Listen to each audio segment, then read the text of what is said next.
ਵਾਹਿਗੁਰੂ। ਇੱਕ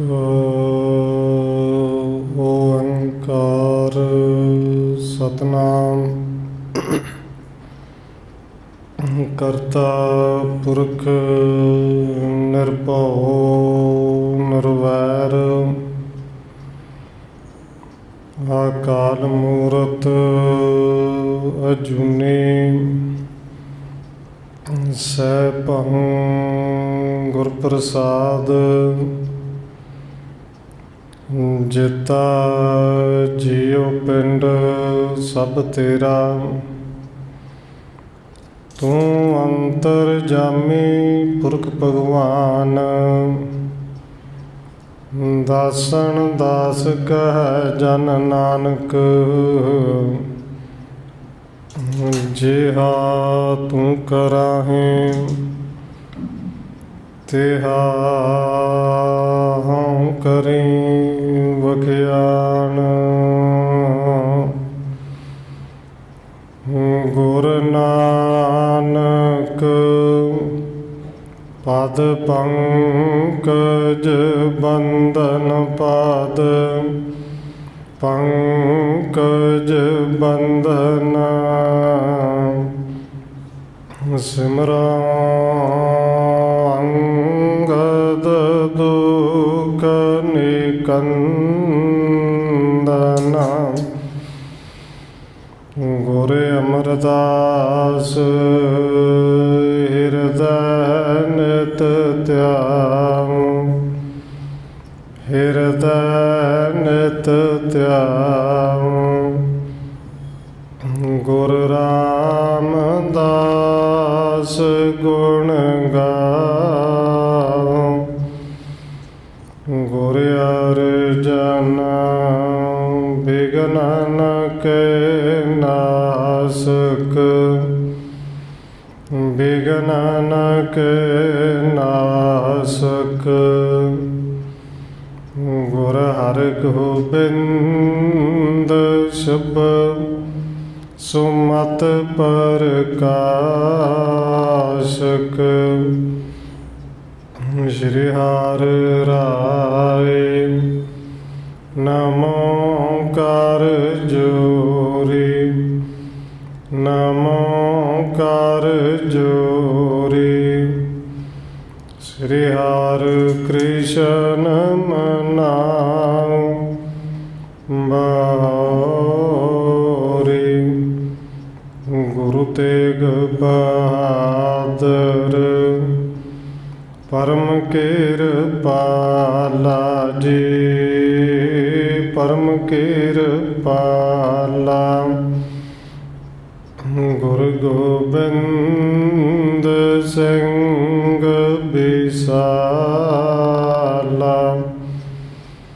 ਤਰੋਂ ਤਾਰਾ ਪਰ ਪੁਨ ਪੁਨ ਸੀਸਾ ਜੀ ਪੁਨ ਪੁਨ ਸੀਸਾ ਬੰਦੋਂ ਬਾਰ ਬਾਰ ਜਗਦੀਸ਼ਾ ਤਰੋਂ ਤਾਰਾ ਪਰ ਪੁਨ ਪੁਨ ਸੀਸਾ ਜੀ ਪੁਨ ਪੁਨ ਸੀਸਾ ਬੰਦੋਂ ਬਾਰ ਬਾਰ ਜਗਦੀਸ਼ਾ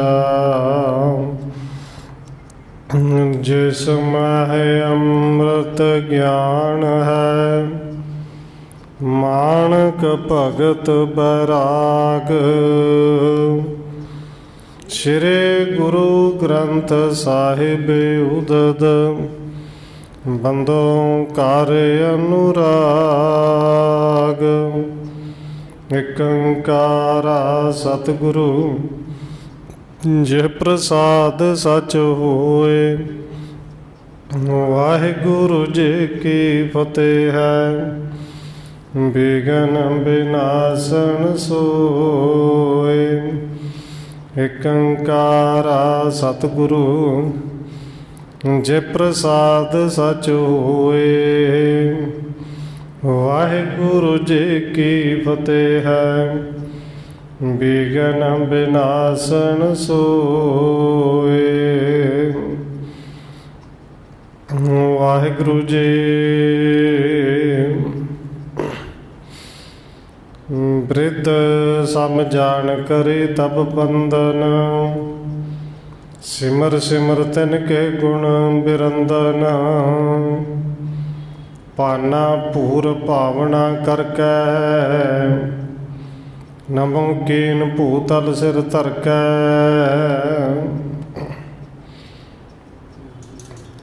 ਪਰਮ ਸਨਮਾਨਯੋਗ ਸਤਿਗੁਰੂ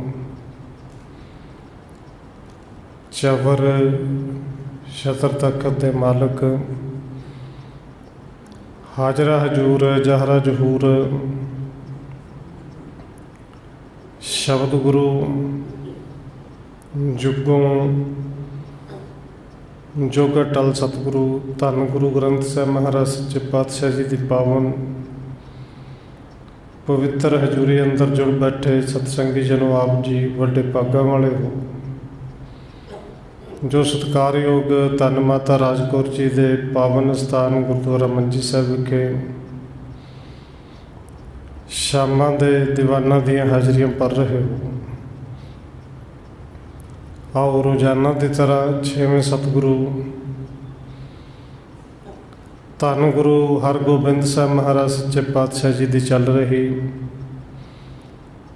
ਲੜੀਵਾਰ ਇਤਿਹਾਸ ਕਥਾ ਦੇ ਨਾਲ ਅਗਲੇਰੀ ਸਾਂਝ ਪਾਉਣ ਤੋਂ ਪਹਿਲਾਂ ਅਸੀਸ ਬਖਸ਼ਿਸ਼ ਕਰੋ ਜੀ। ਜਿਤਨੇ ਵੀ ਜੁੜ ਬੈਠੇ ਹੋ ਲਵਾਓ ਹਾਜ਼ਰੀ ਸਾਰਿਆਂ ਕੋ ਜੀ। ਵਾਹਿਗੁਰੂ ਜੀ ਕਾ ਖਾਲਸਾ, ਵਾਹਿਗੁਰੂ ਜੀ ਕੀ ਫਤਿਹ। ਅਪਰ ਸਰਬਹਿ ਬੰਧਨ ਠਾਨੈ। ਪਿਕ ਸਿਰੇ ਸਤਿਗੁਰ ਬਾਕ ਬਖਾਨੈ। ਕਵਿਰਾਜ ਕਵੀ ਸੰਤੋਖ ਸਿੰਘ ਜੀ ਅੱਗੇ ਲਿਖ ਰਹੇ ਨੇ ਕਿ ਜਿਵੇਂ ਕੱਲ੍ਹ ਪਿਛਲੇ ਪ੍ਰਕਰਨਾਂ ਦੇ ਅੰਦਰ ਆਪ ਜੀ ਨੇ ਸਰਵਣ ਕੀਤਾ ਕਿ ਸਤਿਗੁਰੂ ਜੀ ਸ਼ਿਕਾਰ ਖੇਡਦੇ ਹੋਇਆ ਪਿੰਡ ਬਾਸਰ ਕੇ ਪਹੁੰਚੇ, ਜਿੱਥੇ ਸੰਨ ਸਾਹਿਬ ਗੁਰੂ ਘਰ ਹੈ। ਅੱਜ ਇਸ ਸਥਾਨ 'ਤੇ ਜਾ ਕੇ ਦਰਸ਼ਨ ਕੀਤੇ ਔਰ ਜਦ ਪ੍ਰੇਮ ਦੇ ਨਾਲ ਮੱਥਾ ਟੇਕਿਆ, ਬਾਬਾ ਭਾਨਾ ਜੀ ਨੇ ਪੁੱਛਿਆ ਕਿ ਸਤਿਗੁਰੂ ਜੀ ਇਹ ਅਸਥਾਨ ਕਿੰਦੀ ਹੈ ਕਿ ਜਿੱਥੇ ਇੰਨੀ ਭਾਵਨਾ ਦੇ ਨਾਲ ਪ੍ਰੇਮ ਨਾਲ ਤੁਸੀਂ ਆਪ ਮੱਥਾ ਟੇਕਿਆ ਹੈ। ਸਤਿਗੁਰੂ ਜੀ ਨੇ ਧੰਨ ਗੁਰੂ ਅਮਰਦਾਸ ਮਹਾਰਾਜ ਜੀ ਦੇ ਉਸ ਸਾਰੇ ਪ੍ਰਸੰਗ ਨੂੰ ਉੱਥੇ ਸੁਣਾਇਆ। ਇਸ ਤੋਂ ਅੱਗੇ ਸਤਿਗੁਰੂ ਜੀ ਬੀੜ ਬਾਬਾ ਬੁੱਢਾ ਜੀ ਚੱਲ ਕੇ ਗਏ। ਭਾਈ ਗੁਰਦਾਸ ਜੀ ਨੇ ਉਹ ਥਾਂ ਵਿਖਾਈ ਜਿੱਥੇ ਬਾਬਾ ਬੁੱਢਾ ਸਾਹਿਬ ਜੀ ਬੈਠਦੇ ਹੁੰਦੇ ਸਨ। ਉੱਥੇ ਸਤਿਗੁਰੂ ਜੀ ਨੇ ਨਮਸਕਾਰ ਕੀਤੀ। ਗੁਰੂ ਸਾਹਿਬ ਜੀ ਨੂੰ ਵੇਖ ਕੇ ਬਾਬਾ ਭਾਨਾ ਜੀ ਨੇ ਬੜੇ ਪਿਆਰ ਦੇ ਨਾਲ ਆਪਣੇ ਪਿਤਾ ਧੰਨ ਬਾਬਾ ਬੁੱਢਾ ਸਾਹਿਬ ਜੀ ਦੇ ਉਸ ਥਾਂ 'ਤੇ ਮੱਥਾ ਟੇਕਿਆ ਹੈ। ਆਇਸ ਅਪਰ ਮੰਜੇ ਸੁੰਦਰ ਇਹਾਂ ਬਣਾਵੋ। ਹੋਤ ਪ੍ਰਾਤ ਕੇ ਸਭ ਸੁਧਰਾਵੋ। ਸਤਿਗੁਰੂ ਜੀ ਕਹਿੰਦੇ ਨੇ ਭਾਈ ਜੀ 'ਤੇ ਇੱਕ ਮੰਜੀ ਬਣਾਓ ਅਤੇ ਸਵੇਰ ਹੋਣ ਤੱਕ ਇਸ ਦੀ ਚੰਗੀ ਤਰ੍ਹਾਂ ਤਿਆਰੀ ਕਰੋ। ਆਇਸ ਦੇਨਸ ਕਰਨ ਆਹਾਰੂ। ਫਰਸ਼ ਕਰਾਏ ਥਿਰੇ ਥਲ ਚਾਰੂ। ਸਤਿਗੁਰੂ ਜੀ ਨੇ ਫਿਰ ਭੋਜਨ ਛਕਣ ਦੀ ਆਗਿਆ ਦਿੱਤੀ। ਸਤਿਗੁਰੂ ਜੀ ਦੇ ਅੱਗੇ ਆਏ ਗੁਰੂ ਸਾਹਿਬ ਜੀ ਕਹਿੰਦੇ ਭਾਈ ਸਾਰੇ ਛਕੋ। ਉੱਥੇ ਗਲੀਚੇ ਵਿਛਾ ਕੇ ਸਤਿਗੁਰੂ ਜੀ ਸੋਹਣੇ ਸਥਾਨ 'ਤੇ ਬੈਠ ਗਏ ਨੇ। ਔਰ ਜਿਹੜੀ ਇੱਥੇ ਮੰਜੀ ਬਣਾਉਣੀ ਹੈ, ਮੰਜੀ ਬਣਾਉਣ ਦਾ ਅਰਥ ਇਹ ਨਹੀਂ ਕਿ ਕੋਈ ਵਾਹਨ ਲੈ ਕੇ ਮੰਜੀ ਉੜ ਦੇਣੀ ਹੈ। ਮੰਜੀ ਬਣਾਉਣ ਦਾ ਭਾਵ ਅਰਥ ਇਹ ਸੀ ਕਿ ਇੱਥੇ ਇੱਕ ਆਪਾਂ ਸੇਵਾਦਾਰ ਸਥਾਪਿਤ ਕਰੀਏ ਕਿ ਜਿਹੜਾ ਬਾਬਾ ਬੁੱਢਾ ਸਾਹਿਬ ਜੀ ਦੇ ਇਸ ਪਾਵਨ ਸਥਾਨ ਦੀ ਸੇਵਾ ਕਰਾਏ। ਸਤਿਗੁਰੂ ਜੀ ਨੂੰ 'ਤੇ ਕਿਰਪਾ ਕੀਤੀ, ਲੰਗਰ ਪਾਣੀ ਛਕਿਆ, ਫਰਸ਼ ਵਿਛਾਏ, ਗੁਰੂ ਸਾਹਿਬ ਜੀ ਬੈਠ ਗਏ ਨੇ। ਬੀੜ ਆਇਸ ਦਿਨਸ ਕਰਨ ਆਹਾਰੂ, ਫਰਸ ਕਰਾਏ ਥਿਰੇ ਥਲ ਚਾਰੂ।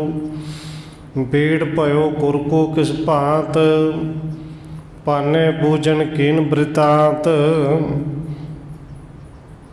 ਬਾਬਾ ਭਾਨਾ ਜੀ ਨੇ ਫਿਰ ਪੁੱਛਿਆ ਕਿ ਸਤਿਗੁਰੂ ਜੀ ਇਹ ਗੁਰੂ ਕੀ ਬੀੜ ਕਿ ਜਾਂ ਬੀੜ ਬਾਬਾ ਬੁੱਢਾ ਸਾਹਿਬ ਜੀ ਦੀ, ਇਹ ਬੀੜ ਨਾ ਪਿਆ ਕਿਵੇਂ ਹੈ।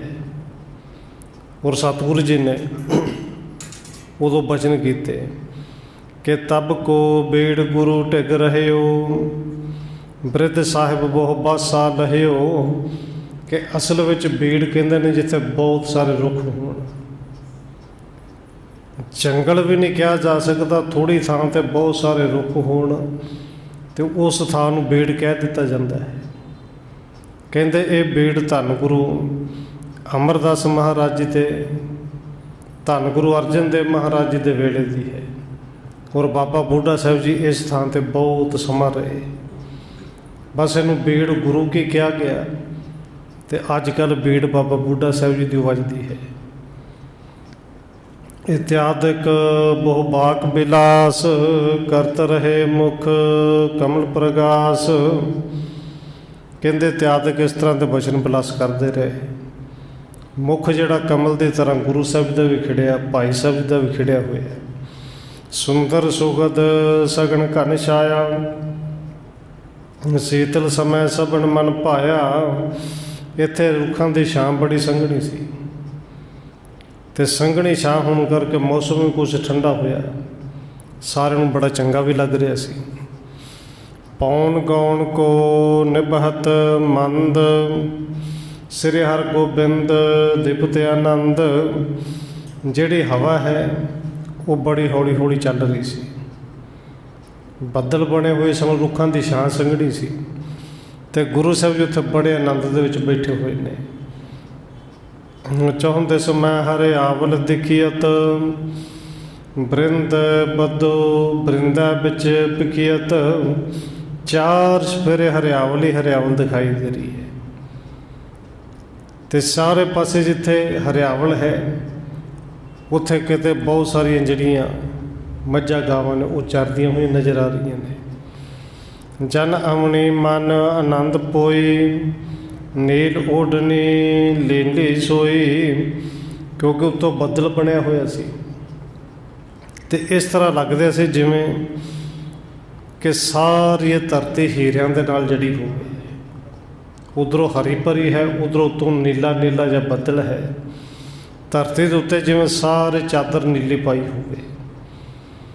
ਬਹੁਤ ਬਹਾਰ ਬਿਲੋਕਤ ਗੁਰੂ, ਇਤ ਉਤ ਬਿਜਰਤ ਜਨ ਅਰ ਰੁਰੂ। ਗੁਰੂ ਸਾਹਿਬ ਜੀ ਇਸ ਸੋਹਣੇ ਬਹਾਰ ਨੂੰ ਵੇਖ ਰਹੇ ਨੇ ਕਿ ਉਹ ਹਿਰਨ ਉੱਥੇ ਵੇਖਦੇ ਨੇ ਜਿਵੇਂ ਹਿਰਨ ਇੱਧਰ ਉੱਧਰ ਚੱਲ ਕੇ ਸੈਰ ਕਰਦੇ ਹੋਣ। ਸਵਾਦ ਬਿਬਦ ਬਿਦ ਤਿਆਰ ਆਹਾਰਾ, ਸੂਪਣ ਕਾਰ ਪਰੋਸਿਓ ਥਾਰਾ। ਸਤਿਗੁਰੂ ਜੀ ਨੇ ਹੁਕਮ ਕੀਤਾ ਸੀ ਭਾਈ ਪ੍ਰਸ਼ਾਦਾ ਛਕ ਲਓ। ਹੁਣ ਬਹੁਤ ਸਵਾਦੀ ਭੋਜਨ ਸੂਪਕਾਰਾਂ ਨੇ ਲਾਂਗਰੀਆਂ ਨੇ ਤਿਆਰ ਕੀਤਾ ਹੈ। ਸਤਿਗੁਰੂ ਜੀ ਦੇ ਅੱਗੇ ਆ ਕੇ ਬੇਨਤੀ ਕੀਤੀ, ਸਤਿਗੁਰੂ ਜੀ ਲੰਗਰ ਤਿਆਰ ਹੋ ਗਿਆ।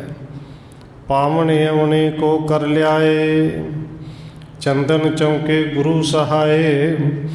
ਅਤੇ ਸਤਿਗੁਰੂ ਜੀ ਜਦੋਂ ਕਹਿੰਦੇ ਲਿਆਓ ਭਾਈ ਛਕੀਏ ਲੰਗਰ, ਸਾਰੇ ਛਕੋ। ਕਹਿੰਦੇ ਗੁਰੂ ਸਾਹਿਬ ਜੀ ਵਾਸਤੇ ਚੌਂਕੀ ਲਿਆਂਦੀ ਗਈ। ਬਾਕੀ ਸਾਰੇ ਸਿੱਖ ਨੇ ਉਹ ਪੰਗਤਾਂ ਦੇ ਵਿੱਚ ਸੱਜ ਗਏ। ਲੈ ਪਾਣੇ ਜੋਗ ਪਾਣ ਪਖਾਰੇ, ਕਵਲ ਕਰੇ ਮੁਖ ਕਵੜ ਸੁਧਾਰੇ। ਪਾਣੀ ਲੈ ਕੇ ਗੁਰੂ ਸਾਹਿਬ ਜੀ ਨੇ ਹੱਥ ਧੋਤੇ, ਚੁਲੀ ਕਰਕੇ ਕੁਝ ਮੁਗੜੇ ਨੂੰ ਵੀ ਸਵਾਰਿਆ। ਚਿਤ ਬਾਂਛਨ ਭੋਜਨ ਕੋ ਖਾਏ, ਸਭ ਕੋ ਪਹੁੰਚਿਓ ਸੁਧ ਮੰਗਵਾਏ। ਜਿੰਨੀ ਕੁ ਜ਼ਰੂਰਤ ਸੀ ਮਨ ਪਾਉਂਦਾ ਗੁਰੂ ਸਾਹਿਬ ਨੇ ਛਕਿਆ ਅਤੇ ਸਤਿਗੁਰੂ ਜੀ ਨੂੰ ਫਿਰ ਸਾਰਿਆਂ ਦੀ ਖਬਰਸਾਰ ਲਈ ਕਿ ਭਾਈ ਭੋਜਨ ਸਾਰਿਆਂ ਤੱਕ ਪਹੁੰਚ ਗਿਆ ਹੈ। ਜਿੰਨੇ ਸੈਨਿਕ ਨਾਲ ਨੇ ਸਾਰਿਆਂ ਨੂੰ ਭੋਜਨ ਮਿਲ ਗਿਆ, ਪਤਾ ਕਰੋ। ਤਬ ਦਾਸਨ ਪ੍ਰਿਅੰਕ ਡਸਾਵਾ, ਆਸਤਰਨ ਉਜਲ ਸੁਸ਼ਾਵਾ। ਲੰਗਰ ਪਾਣੀ ਛਕ ਲਿਆ। ਸਿੱਖਾਂ ਨੇ ਹੁਣ ਗੁਰੂ ਸਾਹਿਬ ਦਾ ਪਲੰਘ ਢਾਇਆ, ਉਹਦੇ ਉੱਤੇ ਸੋਹਣਾ ਚਿੱਟਾ ਚਾਦਰਾ ਵਿਛਾਇਆ ਹੈ। और इत्थे आस्तन उज्जल को शो शावा। उज्जल आस्तन उज्जल कपड़े की जो गल की जाती है ना, ये प्रतीक होंदा एक ते शांति का, कि चिट्टा कपड़ा शांति का प्रतीक है।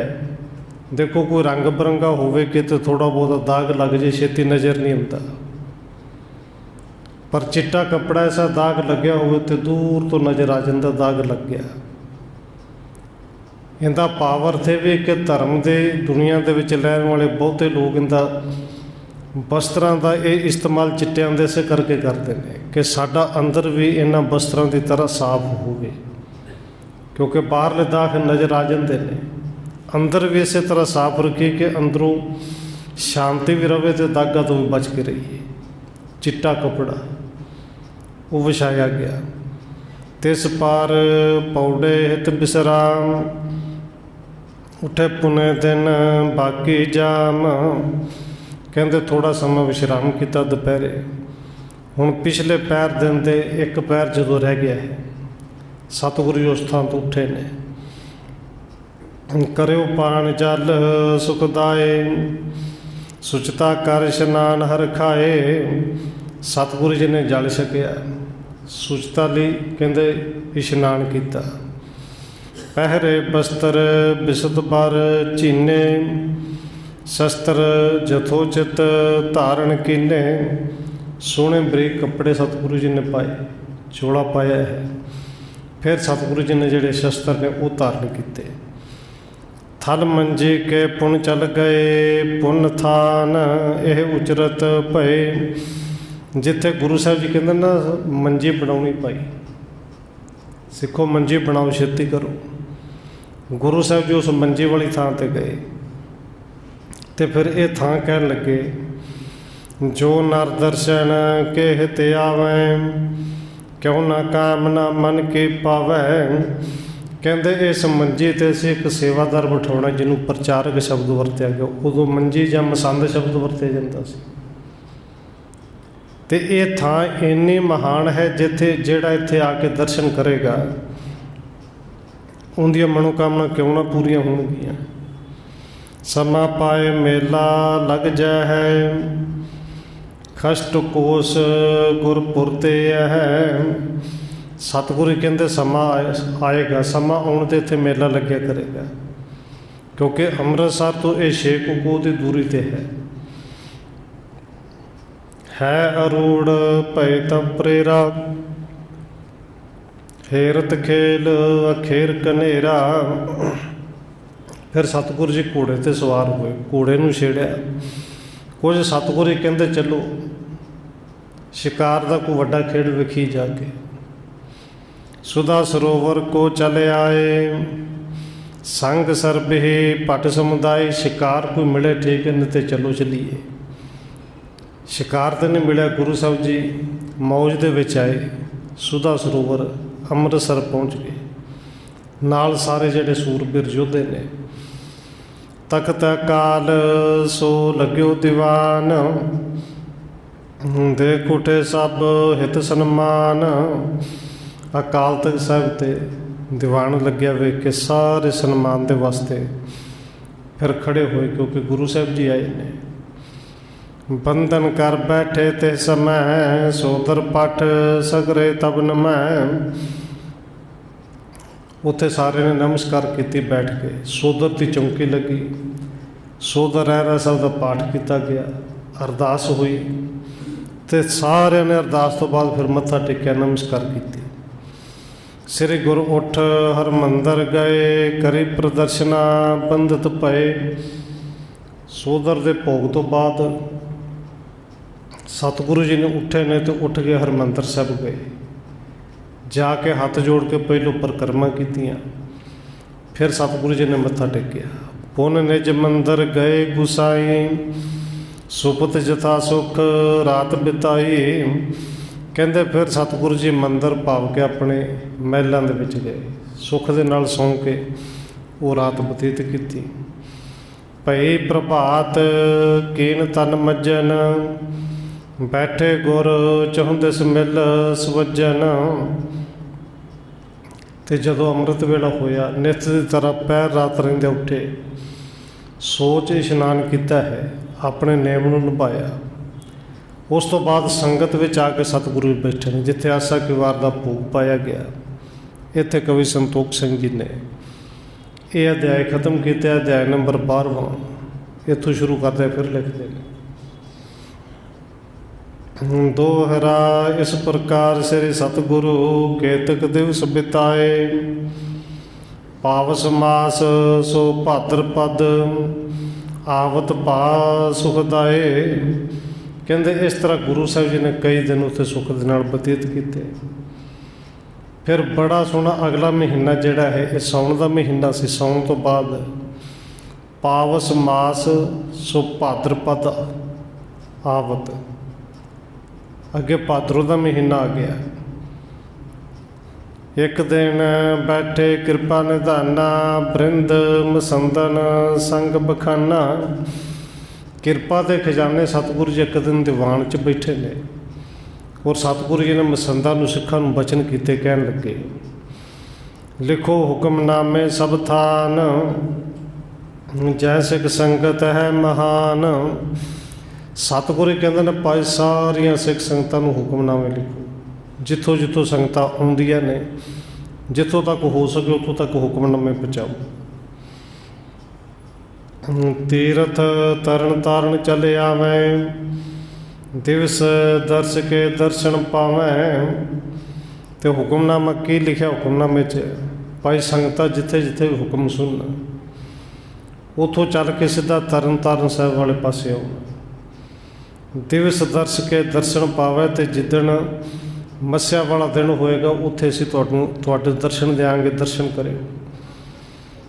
ਕਰੇ ਇਸ਼ਨਾਨ ਲਹੈ ਫਲਚਾਰ, ਸੁਣਿਓ ਮਸੰਦਨ ਲਿਖੇ ਸੁਧਾਰ। ਕਿ ਮੱਸਿਆ ਵਾਲੇ ਦਿਨ ਆ ਕੇ ਇੱਥੇ ਇਸ਼ਨਾਨ ਕਰਨਗੇ।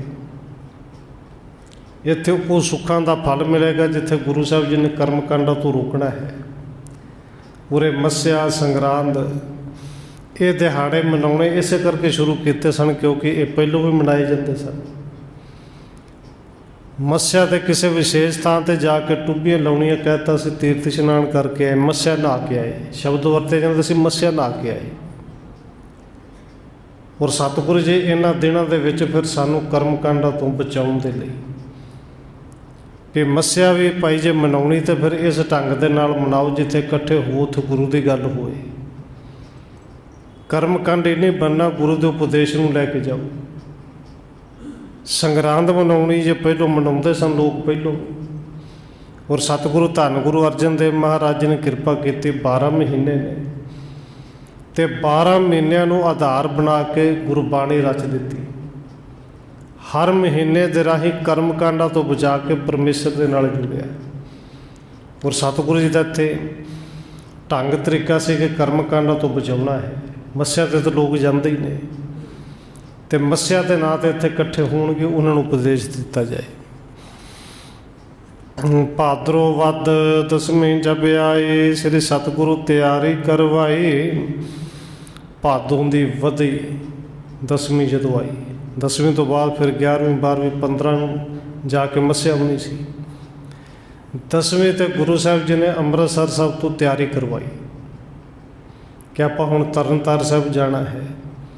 ਸਭ ਪਰਿਵਾਰ ਸਾਥ ਪਾ ਤਿਆਰ, ਤੀਰਥ ਕਰਨ ਇਸ਼ਨਾਨ ਉਧਾਰ। ਸਾਰੇ ਪਰਿਵਾਰ ਨੂੰ ਨਾਲ ਤਿਆਰ ਕੀਤਾ ਕਿ ਤੀਰਥਾਂ ਦੇ ਬਹਾਨੇ, ਤੀਰਥ ਇਸ਼ਨਾਨ ਦੇ ਬਹਾਨੇ ਅੱਜ ਸਿੱਖ ਸੰਗਤਾਂ ਆਉਣਗੀਆਂ ਅਤੇ ਉਹਨਾਂ ਸਾਰਿਆਂ ਦਾ ਉਧਾਰ ਕਰਨਾ ਹੈ। ਚੜ੍ਹਤ ਮੁਦਰੀ ਸੰਤਨ ਮਾਹੀ, ਅਪਰ ਨਾਨਕੇ ਚਲੇ ਮਰਵਾਹੀ। ਮਾਤਾ ਦਮੋਦਰੀ ਜੀ ਰੱਥ 'ਤੇ ਸਵਾਰ ਹੋਏ ਨੇ, ਮਾਤਾ ਨਾਨਕੀ ਜੀ, ਮਾਤਾ ਮਰਵਾਹੀ ਜੀ, ਉਹ ਵੀ ਰੱਥਾਂ 'ਤੇ ਸਵਾਰ ਹੋਏ ਨੇ। ਸਨੁੱਖਾ ਖੇਮ ਕੋਇਰ ਚੜ੍ਹ ਡੋਰੇ, ਸੰਗਤ ਸੰਗ ਚਲੇ ਬਹੁ ਔਰੇ। ਸਨੁੱਖਾ ਕਹਿੰਦੇ ਨੇ ਨਹੁੰ ਨੂੰ। ਮਾਤਾ ਜੀ ਨੇ ਆਪਣੀ ਨਹੁੰ ਨੂੰ ਨਾਲ ਖੇਮਕੌਰ ਨੂੰ ਲਿਆ, ਸੂਰਜਮੱਲ ਦੇ ਘਰ ਵਾਲੀ ਨੂੰ। ਹੋਰ ਬਹੁਤ ਸਾਰੀ ਸੰਗਤ ਨਾਲ ਹੈ। ਗੁਰ ਤਨੂਜਾ ਬੇਰੋ ਬੜ ਭਾਗਣ, ਮਾਤਾ ਸੰਗ ਚੜੇ ਹਰਖਤ ਮਨ। ਤੇ ਵੱਡੇ ਭਾਗਾਂ ਵਾਲੇ ਬੀਬੀ ਵੀਰੋ ਜੀ, ਉਹ ਆਪਣੀ ਮਾਤਾ ਦਮੋਦਰੀ ਜੀ ਦੇ ਨਾਲ ਉਸੇ ਰੱਥ ਦੇ ਵਿੱਚ ਸਵਾਰ ਹੋਏ ਨੇ, ਬੜੇ ਖੁਸ਼ ਨੇ। ਸਿਰ ਸਤਿਗੁਰ ਆਏ ਦਰਬਾਰ, ਕਰੀ ਪ੍ਰਦਰਸ਼ਨਾ ਬੰਧਨ ਧਾਰ। ਉੱਧਰੋਂ ਸਤਿਗੁਰੂ ਤਿਆਰੀ ਕਰਦੇ ਨੇ। ਸਭ ਤੋਂ ਪਹਿਲੋਂ ਦਰਬਾਰ ਸਾਹਿਬ ਆਏ, ਪਰਿਕਰਮਾ ਕੀਤੀਆਂ। ਸਗਰੇ ਸੰਗ ਵਹਿਰ ਤਬ ਆਏ, ਚੜ੍ਹ ਖਾਸੇ ਪਰ ਗੁਰੂ ਸੁਹਾਏ। ਸਤਿਗੁਰੂ ਦੇ ਦਰਬਾਰ 'ਤੇ ਹਰਿਮੰਦਰ ਸਾਹਿਬ ਅਰਦਾਸ ਬੇਨਤੀ ਕਰਕੇ ਸਤਿਗੁਰੂ ਜੀ ਬਾਹਰ ਆਏ ਨੇ। ਸਤਿਗੁਰੂ ਜਿਹੜੇ ਪਾਲਕੇ ਦੇ ਵਿੱਚ ਚੜ੍ਹ ਗਏ ਨੇ। ਅਣੀ ਰਾਏ ਸੂਰਜ ਮਲ ਸੰਗ, ਤੇਗ ਬਹਾਦਰ ਚੜ੍ਹੇ ਤੁਰੰਗ। ਕਹਿੰਦੇ ਬਾਬਾ ਅਣੀ ਰਾਏ ਜੀ, ਬਾਬਾ ਸੂਰਜ ਮਲ ਜੀ ਤੇ ਧੰਨ ਗੁਰੂ ਤੇਗ ਬਹਾਦਰ ਸਾਹਿਬ ਜੀ, ਇਹ ਸਾਰੇ ਘੋੜਿਆਂ 'ਤੇ ਸਵਾਰ ਹੋ ਗਏ। ਸਿੰਦਨ ਪਰ ਗੁਰਦਾਸ ਚੜ੍ਹਾਏ, ਅਪਰ ਚਲੇ ਸਭ ਹੈ ਹਰ ਖਾਏ। ਭਾਈ ਗੁਰਦਾਸ ਜੀ ਨੂੰ ਰੱਥ 'ਤੇ ਚੜ੍ਹਾਇਆ, ਕਿਉਂਕਿ ਭਾਈ ਗੁਰਦਾਸ ਜੀ ਉਮਰ ਕਰਕੇ ਬਜ਼ੁਰਗ ਹੋ ਗਏ ਸਨ। ਭਾਈ ਗੁਰਦਾਸ ਜੀ ਨੂੰ ਕਹਿ ਕੇ ਰੱਥ 'ਤੇ ਸਵਾਰ ਕਰਾਇਆ, ਤੁਸੀਂ ਰੱਥ 'ਤੇ ਬੈਠੋ। ਅਤੇ ਬਾਕੀ ਬਹੁਤ ਖੁਸ਼ ਹੋ ਕੇ ਘੋੜਿਆਂ 'ਤੇ ਸਵਾਰ ਹੋ ਗਏ। ਬੜੀ ਭੀੜ ਮਾਰਗ ਮਹਿ ਚਾਲੇ, ਸੁਪੱਟ ਮਸੰਦ ਲੀਏ ਗਣ ਨਾਲੇ। ਵੱਡੀ ਗਿਣਤੀ ਦੇ ਵਿੱਚ ਸਿੱਖ ਸੰਗਤਾਂ ਜੁੜੀਆਂ ਨੇ। ਰਾਹ ਦੇ ਵਿੱਚ ਚੱਲ ਪਏ ਸੂਰਮੇ ਮਸੰਦ, ਸਾਰੇ ਸਤਿਗੁਰੂ ਜੀ ਦੇ ਨਾਲ ਸਨ। ਡੇਢ ਗੁਜਾਮ ਅੰਬਿਕਾ ਚੱਲ ਗਏ, ਤੀਰਥ ਦਰਸ ਬਿਲੋਕਤ ਭਏ। ਸ੍ਰੀ ਅੰਮ੍ਰਿਤਸਰ ਸਾਹਿਬ ਤੋਂ ਚੱਲੇ ਅਤੇ ਡੇਢ ਕੁ ਪੈਰ ਚੱਲੇ ਅਤੇ ਸਾਹਮਣੇ ਜਿਹੜਾ ਸੀ ਉਹ ਸਰੋਵਰ ਦੇ ਦਰਸ਼ਨ ਹੋ ਰਹੇ ਨੇ। ਪੂਰਬ ਦਿਸ ਕੋ ਕਰਿਓ ਨਿਵੇਸ਼, ਉਤਰਿਓ ਆਣ ਕੁਟੰਬ ਅਸ਼ੇਸ਼। ਕਹਿੰਦੇ ਤਰਨ ਤਾਰਨ ਸਾਹਿਬ ਪਹੁੰਚ ਕੇ ਪੂਰਬ ਵਾਲੇ ਪਾਸੇ ਨਿਵਾਸ ਕਰ ਲਿਆ। ਸਾਰਾ ਪਰਿਵਾਰ ਜਿਹੜਾ ਸੀ ਉੱਥੇ ਉਤਾਰਾ ਕੀਤਾ, ਡੇਰਾ ਲਾ ਲਿਆ ਗਿਆ। ਖਾਣ ਪਾਣ ਆਛੇ ਕਰਵਾਏ, ਕਰਤ ਬਿਲਾਸਣ ਦਿਓਸ ਬਿਤਾਏ। ਖਾਣ ਪੀਣ ਦਾ ਉੱਥੇ ਚੰਗਾ ਪ੍ਰਬੰਧ ਕੀਤਾ ਗਿਆ, ਸਭ ਨੂੰ ਛਕਾਇਆ ਗਿਆ। ਅਤੇ ਉਹ ਦਿਨ ਸੀ ਉੱਥੇ ਜਿਹੜਾ ਰਹਿ ਕੇ ਫਿਰ ਬਤੀਤ ਕੀਤਾ। ਤੀਰਥ ਸ੍ਰੀ ਅਰਜਨ ਜਿਮ ਕਰਿਓ, ਸਰਬ ਪ੍ਰਸੰਗ ਗੁਰੂ ਉਚਰਿਓ। ਜਿਵੇਂ ਧੰਨ ਗੁਰੂ ਅਰਜਨ ਦੇਵ ਮਹਾਰਾਜ ਜੀ ਨੇ ਇਹ ਤਰਨ ਤਾਰਨ ਸਾਹਿਬ ਵਾਲਾ ਸਰੋਵਰ ਬਣਾਇਆ, ਇਹਦੀ ਰਚਨਾ ਕੀਤੀ। ਧੰਨ ਗੁਰੂ ਹਰਗੋਬਿੰਦ ਸਾਹਿਬ ਜੀ ਨੇ ਫਿਰ ਉਹ ਬੈਠ ਕੇ ਸਾਰੀਆਂ ਸੰਗਤਾਂ ਨੂੰ ਸੁਣਾਇਆ। ਭਾਨਾ ਆਦਿ ਸੁਣਤ ਹਰਿ ਖਾਏ, ਤਰੋਦਸਵੀਂ 14 ਨਰ ਆਏ। ਬਾਬਾ ਭਾਨਾ ਜੀ ਸੁਣ ਕੇ ਬਹੁਤ ਪ੍ਰਸੰਨ ਹੋਏ। 10ਵੀਂ ਤੋਂ ਬਾਅਦ ਅੱਗੇ ਤਰੋਦਸੀ ਆਈ, 14 ਆਈ। ਬਹੁਤ ਸਾਰੇ ਲੋਕ ਜਿਹੜੇ ਨੇ ਇਕੱਠੇ ਹੋ ਰਹੇ ਨੇ ਸਿੱਖ ਸੰਗਤਾਂ। ਧਰੇ ਅਕੋਰਣ ਬੰਧਨ ਠਾਨੈ, ਉਤਰੇ ਤੀਰਥ ਤੀਰ ਇਸ਼ਨਾਨੈ। ਭੇਟਾਵਾਂ ਧਰ ਕੇ ਨਮਸਕਾਰਾਂ ਕਰਦੇ ਨੇ। ਅਤੇ ਇਸ ਮਹਾਨ ਤੀਰਥ ਉੱਤੇ ਅਸੀਂ ਇਸ਼ਨਾਨ ਕਰਨ ਆਏ। ਕਈ ਤਾਂ ਇਹ ਸੋਚ ਕੇ ਬੜੇ ਪ੍ਰਸੰਨ ਹੋ ਰਹੇ ਨੇ। ਦਿਵਸ ਅਮਾਵਸਿਆ ਮੱਜਣ ਠਾਨ, ਗਮਣੇ ਸ੍ਰੀ ਅਰਜਨ ਕੇ ਥਾਨ। ਬਹੁਤ ਸਾਰੀਆਂ ਸਿੱਖ ਸੰਗਤਾਂ ਕਿ ਮੱਸਿਆ ਵਾਲੇ ਦਿਨ ਅਸੀਂ ਇਸ਼ਨਾਨ ਕਰਨਾ, ਇਹ ਇਸ ਕਰਕੇ ਜਿਹੜੇ ਨੇ ਧੰਨ ਗੁਰੂ ਅਰਜਨ ਦੇਵ ਮਹਾਰਾਜ ਜੀ ਦੇ ਇਸ ਸਥਾਨ 'ਤੇ ਤਰਨ ਤਾਰਨ ਸਾਹਿਬ ਪਹੁੰਚਦੇ ਨੇ। ਸਤਿਗੁਰ ਸਭਾ ਵਿਸਾਲ ਲਗਾਏ, ਸੰਗਤ ਆਏ ਸਮੁਦਾਈ। ਕਿਉਂਕਿ ਸੰਗਤਾਂ ਨੇ ਬਹੁਤ ਦੂਰ ਦੂਰ ਤੋਂ ਆਉਣਾ ਸੀ, ਵੱਡਾ ਇਕੱਠ ਹੋਣਾ ਸੀ। ਇਸ ਕਰਕੇ ਗੁਰੂ ਸਾਹਿਬ ਨੇ ਸਭਾ ਵੀ ਵੱਡੀ ਲਾਈ, ਦੂਰ ਦੂਰ ਤੱਕ ਫਰਸ਼ ਵਿਛਾਇਆ ਗਿਆ। ਬਹੁਤ ਸਾਰੀ ਸੰਗਤ ਆ ਕੇ ਇਕੱਠੀ ਹੋ ਰਹੀ ਸੀ। ਅਧਿਕ ਤਿਹਾਵਲ ਕੋ ਵਰਤਾਵੈ, ਬਸਤਰ ਦਰਬ ਕੇ ਭੇਟ ਚੜਾਵੈ। ਸਿੱਖ ਸੰਗਤਾਂ ਬਸਤਰ, ਰੁਪਈਏ, ਪੈਸੇ ਭੇਟਾਂ ਚੜਾਉਂਦੇ ਨੇ, ਵੱਡੇ ਵੱਡੇ ਢੇਰ ਲੱਗਦੇ ਨੇ। ਔਰ ਜਿਹੜੇ ਸੂਬਕਾਰ ਨੇ, ਲਾਂਗਰੀ ਨੇ, ਉਹਨਾਂ ਨੇ ਵੀ ਕਹਿੰਦੇ ਅਧਿਕ ਤਿਹਾਵਲ ਕੋ ਵਰਤਾਵੈ। ਕੜਾਹ ਪ੍ਰਸ਼ਾਦ ਐਨ ਖੁੱਲ੍ਹਾ ਵਰਤਾਉਂਦੇ ਨੇ, ਜਿੰਨਾ ਮਰਜ਼ੀ ਛਕੋ। ਕਰੇ ਕਾਮਨਾ ਕੀ ਅਰਦਾਸ, ਪੂਰਵੇ ਸ੍ਰੀ ਸਤਿਗੁਰ ਕੇ ਪਾਸ। ਕਈ ਆਪਣੀਆਂ ਮਨੋਕਾਮਨਾ ਪੂਰੀਆਂ ਕਰਾਉਣ ਵਾਸਤੇ ਗੁਰੂ ਸਾਹਿਬ ਜੀ ਕੋਲੋਂ ਅਰਦਾਸ ਕਰਦੇ ਨੇ। ਪੂਰਵੇ ਸ੍ਰੀ ਸਤਿਗੁਰ ਕੇ ਪਾਸ, ਕਿ ਸਤਿਗੁਰੂ ਜੀ ਕਿਰਪਾ ਕਰੋ, ਤੁਸੀਂ ਸਮਰੱਥ ਹੋ। ਔਰ ਸਤਿਗੁਰੂ ਜੀ ਮਨੋਕਾਮਨਾ ਪੂਰੀਆਂ ਕਰਦੇ ਵੀ ਨੇ, ਅੱਜ ਵੀ ਕਰਦੇ ਨੇ। ਔਰ ਇਸ ਸਥਾਨ ਨੂੰ ਤੇ ਆਪ ਜੀ ਚੰਗੀ ਤਰ੍ਹਾਂ ਜਾਣਦੇ ਹੋ, ਬਹੁਤ ਸਾਰਿਆਂ ਦੀਆਂ ਮਨੋਕਾਮਨਾ ਤੋਂ ਪੂਰੀਆਂ ਹੁੰਦੀਆਂ ਨੇ। ਸ੍ਰੀ ਹਰਗੋਬਿੰਦ ਗਿਰਾ ਬਖਾਨੀ, ਮਹਿਮਾ ਤੀਰਥ ਪੁੰਨ ਮਹਾਨੀ। ਹੁਣ ਜਦੋਂ ਸਿੱਖ ਸੰਗਤਾਂ ਇਕੱਠੀਆਂ ਹੋਈਆਂ ਤੇ ਸਤਿਗੁਰੂ ਜੀ ਨੇ ਫਿਰ ਸੰਗਤਾਂ ਨੂੰ ਸਮਝਾਇਆ ਕਿ ਇਸ ਤੀਰਥ ਨੂੰ, ਇਸ ਸਰੋਵਰ ਨੂੰ ਮਹਾਨ ਤੀਰਥ ਕਿਉਂ ਕਿਹਾ, ਇਹਦੀ ਮਹਿਮਾ ਕਿਉਂ ਹੈ। ਸਭਨ ਅਮਾਵਸ ਕਰੇ ਇਸ਼ਨਾਨ, ਸੁਤ ਆਦਿਕ ਫਲ ਲਹੇ ਮਹਾਨ। ਸਤਿਗੁਰੂ ਜੀ ਕਹਿੰਦੇ ਨੇ ਇਸ ਤੀਰਥ ਦੀ ਜਾਂ ਇਸ ਸਰੋਵਰ ਦੀ ਮਹਿਮਾ ਇਸ ਕਰਕੇ ਵੱਡੀ ਹੈ ਕਿਉਂਕਿ ਧੰਨ ਗੁਰੂ ਅਰਜਨ ਦੇਵ ਮਹਾਰਾਜ ਜੀ ਨੇ ਆਪ ਉਸਾਰੀ ਕਰਵਾਈ ਹੈ। ਤੇ ਫਿਰ ਇਸ ਦਿਨ ਜਿਹੜਾ ਭਾਵਨਾ ਦੇ ਨਾਲ ਕਿਤੇ ਇਸ਼ਨਾਨ ਕਰਦਾ ਹੈ, ਸੁੱਤ ਆਦਿਕ ਫਲ ਲਹੇ ਮਹਾਨ। ਪੁੱਤਰ ਆਦਿਕ ਹੋਰ ਧਨ ਪਦਾਰਥਾਂ ਦੇ ਵੀ ਜੇ ਕੋਈ ਮੰਗ ਰੱਖਦਾ, ਉਹਨਾਂ ਦੀਆਂ ਮਨੋਕਾਮਨਾ ਪੂਰੀਆਂ ਹੁੰਦੀਆਂ ਨੇ। ਇੱਥੇ ਦੁੱਧ ਪੁੱਤ ਦੀਆਂ ਦਾਤਾਂ ਵੀ ਮਿਲਦੀਆਂ ਨੇ। ਭਾਦਰੋ ਦਰਸ ਮਹਾਤਮ ਮਹਾ, ਕਰੇ ਇਸ਼ਨਾਨ ਆਣ ਜੇ ਇਹਾਂ। ਹੁਣ ਸਤਿਗੁਰੂ ਜੀ ਚਾਹੁੰਦੇ ਨੇ ਤੇ ਹਰ ਸਾਲ ਭਾਦਰੋਂ ਦੇ ਮਹੀਨੇ ਜੋੜ ਮੇਲਾ ਇਸੇ ਤਰ੍ਹਾਂ ਹੋਵੇ, ਕਿਉਂਕਿ ਬਹੁਤ ਸਿੱਖ ਸੰਗਤਾਂ ਆਈਆਂ ਨੇ। ਸਤਿਗੁਰੂ ਜੀ ਬਚਨ ਕਰਦੇ ਨੇ ਕਿ ਇਸੇ ਤਰ੍ਹਾਂ ਭਾਦਰੋਂ ਦੇ ਮਹੀਨੇ ਵਿੱਚ ਜਦੋਂ ਵੀ ਜਿਹੜਾ ਵੀ ਇੱਥੇ ਭਾਵਨਾ ਨਾਲ ਆ ਕੇ ਇਸ਼ਨਾਨ ਕਰੇਗਾ, ਇੱਥੇ ਭਾਵਨਾ ਦੇ ਨਾਲ ਆ ਕੇ ਜਪਜੀ ਦਾ ਪਾਠ ਕਰੇਗਾ, ਅਗ ਓਗਣ ਕੋ ਕਰੇ ਵਿਨਾਸ਼, ਬਿਮਲ ਹੋਏ ਪੂਰਵੇਂ ਸਭਿਆਸ। ਅੱਗ ਓਗਣ ਕੋ ਕਰੇ ਵਿਨਾਸ਼, ਉਹ ਪਾਪਾਂ ਵਿਕਾਰਾਂ ਦਾ ਅੰਦਰੋਂ ਨਾਸ਼ ਕਰ ਲਏਗਾ। ਬਿਮਲ ਹੋਏ, ਅੰਦਰੋਂ ਬਿਨਾਂ ਮੈਲ ਤੋਂ ਹੋ ਜਾਣਗੇ, ਨਿਰਮਲ ਹੋ ਜਾਣਗੇ, ਮਨ ਦੀਆਂ ਇੱਛਾਵਾਂ ਵੀ ਪੂਰੀਆਂ ਹੋਣਗੀਆਂ। ਦਿਵਸ ਆਜ ਕੇ ਪੂਰਨ ਮੇਲਾ, ਹੋਏ ਸਦਾ ਨਰ ਨਾਰ ਸੇ ਕੇਲਾ। ਸਤਿਗੁਰੂ ਕਹਿੰਦੇ ਨੇ ਅੱਜ ਦੇ ਦਿਨ ਜਿਵੇਂ ਪੂਰਾ ਜੋੜ ਮੇਲਾ ਭਰਿਆ ਹੈ ਨਾ, ਸਿੱਖ ਸੰਗਤਾਂ ਦਾ ਮੇਲਾ ਇਸੇ ਤਰ੍ਹਾਂ ਲੱਗਿਆ ਕਰੇਗਾ। ਕਰੇ ਇਸ਼ਨਾਨ ਆਣ ਜੇ ਇਹਾਂ, ਜਿਹੜੇ ਵੀ ਇੱਥੇ ਆ ਕੇ ਇਸ਼ਨਾਨ ਕਰਨਗੇ। ਕਹਿੰਦੇ ਭਾਦਰੋਂ ਦਰਸ ਮਹਾਤਮ ਮਹਾ, ਬੜਾ ਮਹਾਤਮ ਇਸ ਮਹੀਨੇ ਦਾ। ਦਿਵਸ ਸੁਣ ਆਨੰਦ ਸਭ ਕੇ ਮਨ ਹੋਵਾ, ਮਹਾ ਮਹਾਤਮ ਤੀਰਥ ਜੋਵਾ। ਔਰ ਜਦੋਂ ਸਤਿਗੁਰੂ ਜੀ ਮਹਾਤਮ ਦੱਸਦੇ ਨੇ ਕਿ ਮਨ ਦੀਆਂ ਇੱਛਾਵਾਂ ਤੇ ਪੂਰੀਆਂ ਹੋਣਗੀਆਂ, ਦੁੱਧ ਪੁੱਤ ਦੀ ਪ੍ਰਾਪਤੀ ਤੇ ਹੋਏਗੀ। ਨਾਲ ਕਹਿੰਦੇ ਨੇ ਆਦ ਨਾ ਵਿਆਦ ਉਪਾਦ ਨਾ ਵਿਆਪੈ, ਜੇ ਮੱਝੇ ਅਰ ਜਪਜੀ ਜਾਪੈ। ਜਿਹੜੇ ਇਸ਼ਨਾਨ ਕਰਨਗੇ ਇੱਥੇ ਭਾਵਨਾ ਨਾਲ ਜਪਜੀ ਸਾਹਿਬ ਦਾ ਪਾਠ ਕਰਨਗੇ, ਔਰ ਆਦੀਆਂ ਉਪਾਤੀਆਂ ਤੇ ਵਿਆਦੀਆਂ, ਤਿੰਨ ਤਰ੍ਹਾਂ ਦੀ, ਇੱਕ ਤਰ੍ਹਾਂ ਦੀ ਮਾਇਆ ਇਹ ਦੁੱਖ ਨੇ, ਉਹ ਸਿੱਖ ਇਹਨਾਂ ਤੋਂ ਵੀ ਬਚ ਜਾਏਗਾ। ਸੁਣ ਆਨੰਦ ਸਭ ਕੇ ਮਨ ਹੋਵਾ, ਮਹਾ ਮਹਾਤਮ ਤੀਰਥ ਜੋਵਾ। ਗੁਰੂ ਸਾਹਿਬ ਦੇ ਬਚਨ ਸੁਣ ਕੇ ਸਾਰਿਆਂ ਦੇ ਮਨ 'ਚ ਬੜਾ ਆਨੰਦ, ਬੜੇ ਪ੍ਰਸੰਨ ਨੇ ਕਿ ਇਸ ਤੀਰਥ ਦਾ, ਇਸ ਸਰੋਵਰ ਦਾ ਐਡਾ ਵੱਡਾ ਮਹਾਤਮ।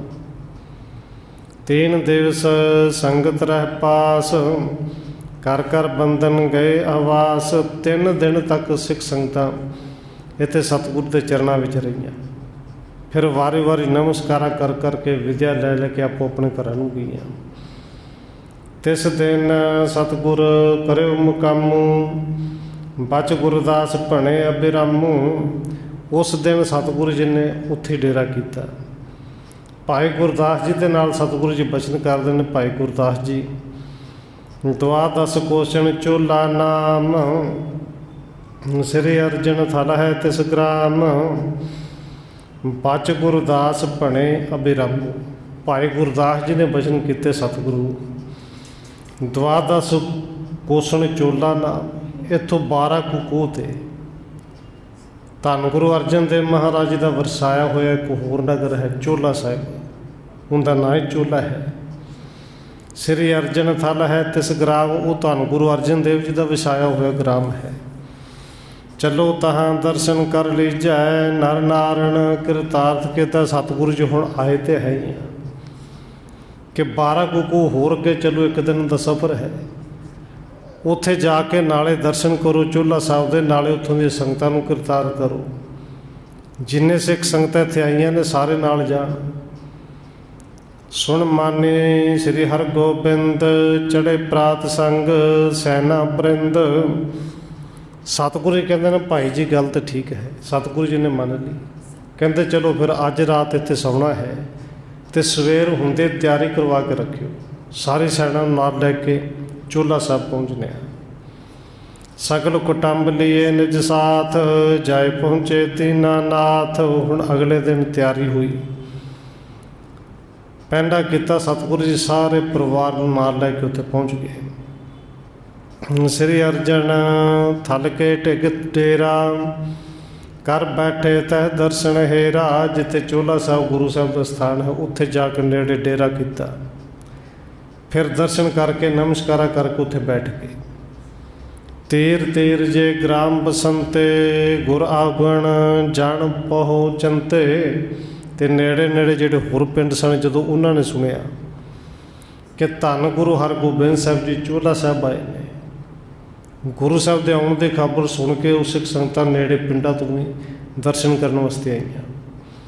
लै लै दुग्ध दही समुदाय चहुं दिस ते चौंपत चले आए। सिख अपने घरों के विचों बाल्टे भर भर के दुध दे दही दे उत्थे पहुँच गए। चारे पशु सिख संगत आईया। श्री हरगोबिंद पिता स्थान कीन प्रदर्शन बंधन ठान। उधरों सतगुरु जी ने पिता गुरु का ये स्थान जान के परिक्रमा की, नमस्कार की, मत्था टेकिया। बैठ गए तय सभा लगाई, सिख संगत पहुँचे सब आई। फिर सतगुरु जी बैठ के सभा लगी। बहुत सारी सिख संगत पहुँच गई, बहुत सारिया सिख संगत आ रही सन। कर जोर त्यार नमो करनते रस्त अन को गण अर्पणते। हाथ जोड़ के नमस्कार करते हैं। बहुत सारिया रस्ता बस्ता सिख संगत लैके आई। जथा शक्त कृत पैदल लियाए चहत श्रे को आन चढ़ाए। क्योंकि जथा जगत सारे जिन्ना किसी को दुध सी दुध लैके आए, जिन्ना दही जमाया सी रात का वो चाटियाँ चुक चुक के ले आए। चारे पासों सिख संगत आईया और जथा दोग की दही की दुध की मक्खन सिख संगत लैके आई। शब्द कीर्तन सुंदर होत जिस उर बासे ज्ञान उदोत। हुण शब्द कीर्तन हो रहा है जिससे सतगुरु कृपा दे ज्ञान दे सागर वसदे सन, रहिंदे सन। कहते उत्थे हुण कीर्तन हो रहा है। मेल सलेका सकेलन अतिशय हुआ धरे भाओ गुर दर्शन जुवा।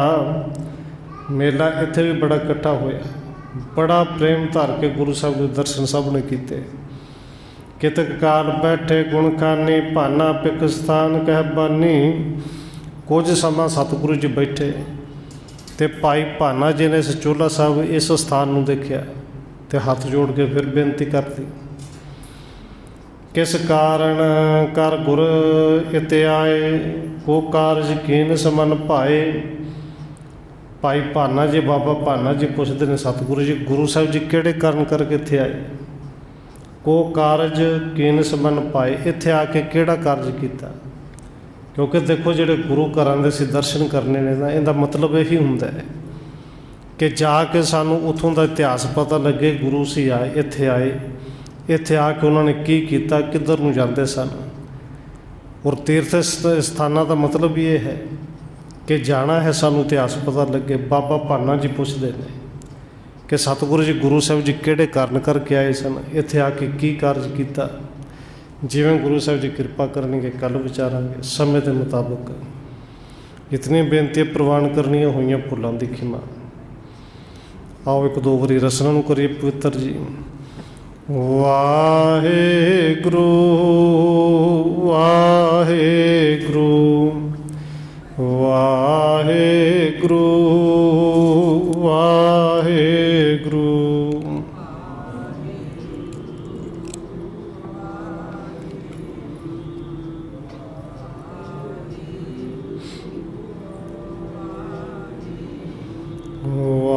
वाहेगुरु वाहेगुरु वाहेगुरु वाहेगुरु।